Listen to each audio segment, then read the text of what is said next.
Welcome to Storytime with Double O Kills. Today we're going to be reading A Friend for Bentley. Now, I've never read this book before, right now, so I have no idea what it is or what it's about, but we're going to find out together, and we're going to enjoy it.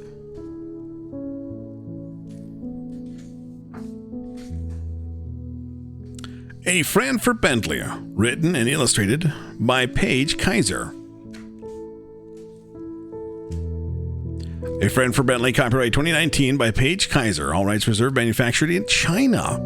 No part of this book may be used or reproduced in any manner whatsoever without written permission, blah, blah, blah, blah, blah, blah, blah.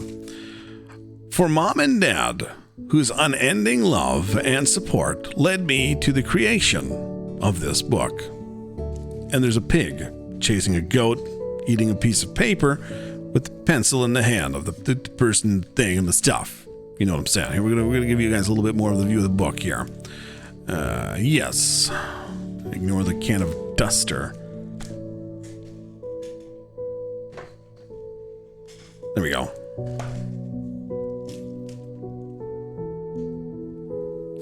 Now, here we go. Bentley was the only pig on Sunset Farm. Tra-la. He had no one to eat slop with. The chickens preferred seeds and worms. He had no one to play in the mud with. The sheep found it too dirty for their clean white wool. He also had no one to do the crossword puzzle with, because the goats preferred eating the pages. Well, now we know what the goat was running around with in their hands, in their mouth. One day, Bentley sat alone in the meadow and leaned his head back. Oink, he called out. Oink! Suddenly, someone oinked back. His little heart thumped with joy in his chest. Another pig! Bentley followed the oinks until he found a small dirt pile. There, dusting herself in the dirt, was a chick named Daisy. Have you seen a pig around here? He asked the chick.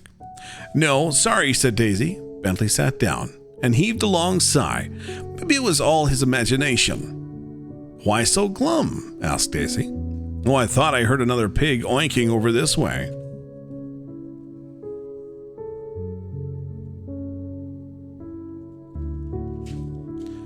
Do I really sound like an actual pig? She asked excitedly. What? Asked Bentley. Oink, oink, oink, oink. I was born a chicken, but I'd much rather be a pig. They have way more fun. All chickens do is sit around and lay eggs, and I hate worms. Bentley was quite surprised.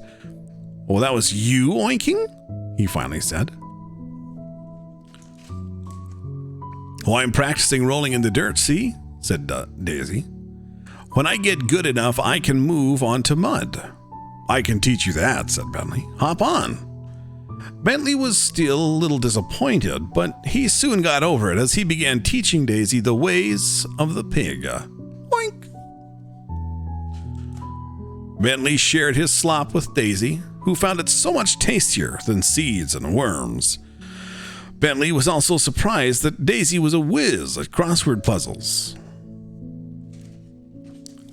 Daisy was yellow instead of pink and several pounds lighter than the average pig, but she made Bentley very happy with her friendship.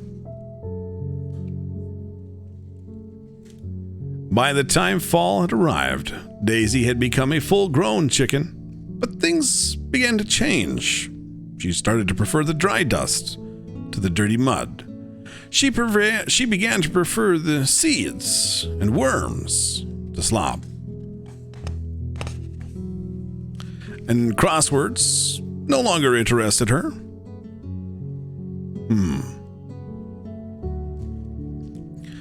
Even though Daisy's interests had changed, she still cared deeply for Bentley. So Daisy entered a crossword puzzle contest run by another local farm, and she won. The prize was a pig. Well, look at that. Bentley couldn't believe his eyes when he saw the new pig. His heart thumped with joy once again, and they became fast friends. Oink, oink. In the mud, in the grass. Daisy was glad to see Bentley happy again. And once in a while, when the full moon appeared over the trees, Daisy would join Bentley and his new friend, Morgan, for an all-night crossword puzzle marathon.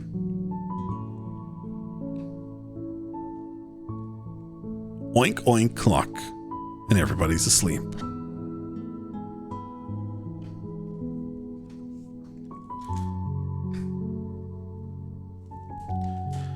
Well, ladies and gentlemen, as we read A Friend for Bentley, I mean, we can clearly see that just because you feel alone, just because you feel like maybe there's not somebody there with you or for you, it might just be that you're looking for the wrong friend. And by the wrong friend, I mean you might be limiting yourself. You might be saying, I can only be friends with this type of person or that type of person. Well, I'll tell you, you can be friends with just about anybody. And that's what I try to do. I try to be friends with everybody and anybody who comes through here. Now, I can't be, like bosom buddies or like super best friends with everyone. It just can't work. You can never do that. As a kid, I used to think, oh, I don't have any friends at all. I have no friends at all. And I was looking for like best friend relationships with everybody around me. And you can't have that. It's impossible. But what you can have, my friends, is friends. Imagine that. People that you talk to, people that you interact with on a regular basis. They don't have to know every detail about you. You don't have to share your deepest, most intimate secrets with them for them to be your friend.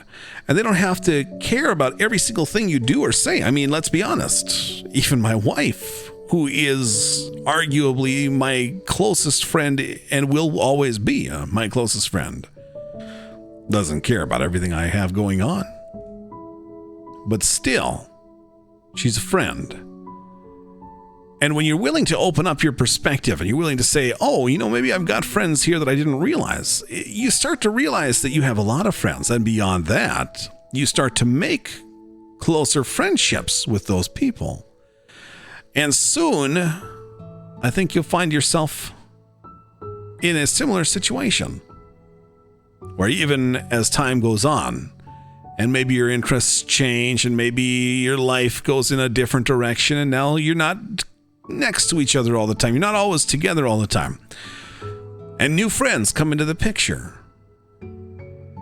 Even so,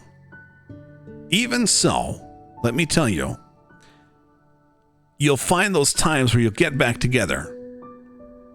You'll find those times where you come close.